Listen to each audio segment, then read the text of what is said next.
sa ngayon ay muling nagbabalik ang barong Tagalog na sadyang makisig.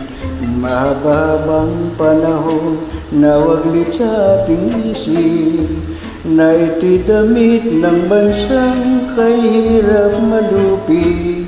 Ang barong ito ay tatak, Pilipinong talaga, dapat nating mahalin sa tuwi-tuwi na. Sa sariling bayan natin alinsangan, makapal na kayo'y hindi kailangan. Ang barong Tagalog kahit sinamay na, ginhawang gamitin sa lahat ng pagdiriwang. Nang maghimagsik itong ating bansa,